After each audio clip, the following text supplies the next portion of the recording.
Alien X අපිට මුලින්ම හම්බෙන්නේ බෙන්ටෙන් ඒලියන් ෆෝස් සීරීස් එකේ සීසන් 1 එකේ අවසානයේදී. මතකනේ අර ඩෑම් එකක් කැඩිලා වතුර ගලාගෙන එන වෙලාවක බෙන්ටෙන්ට මේක නවත්තන්න ඕන වෙලා එක පාට කිසිම හාවක් වුවක් නැතුව මේ ඒලියන් එක්ස් අරගෙන කිසිම ගේමක් නැතුව මේ සිදුවීම විනාශ වෙලා ගිය සොරවුවම එක පාට කාලය ආපස්සට යවලා වගේ සීන් එකකින් මේක මේ නවත්තනවා.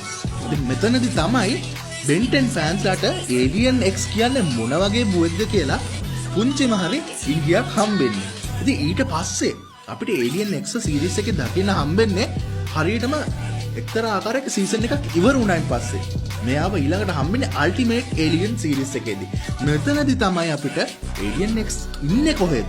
මෙයා ඉපදෙන්නේ කොහෙද කියලා හරිම අවබෝධයක් ලබා දෙන්නේ. මේ විශ්වය තුළ ඉන්න බලවත්ම ජීවීන් විශේෂයක් ඉන්නවා සෙලෙස්ටියන් සේපියන්ස්ලා කියලා. මෙයාලා ඉන්න තැන අපි හරියටම කිව්වොත් මෙයාලා ඉන්නේ මේ මල්ටිවර්ස් එකෙන් පිට. Forge of Creation කියන තැන. මෙතනින් තමයි විශ්වයේ තියෙන සියලුම ශක්තිය. ඒ වගේම විශ්වය තුළ යුනිවර්ස් එකකින් එක තියෙන මේ අයිඩියාස් සියලුම ඇත්තක් බවට පත් කරන්න පුළුවන් සියලුම නිර්මාණයන්ගේ ආරම්භය වෙන තැන. ඉතින් මෙතනට යන්න හැමෝටම බෑ. එක්ක මෙයා මල්ටි ඩිමෙන්ෂනල් බීන් කෙනෙක් වෙන්න ඕන.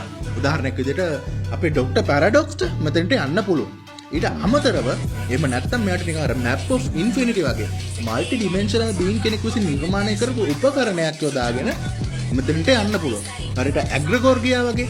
මේක බෙන්ටෙන් බලපු අයට මතක ඇති.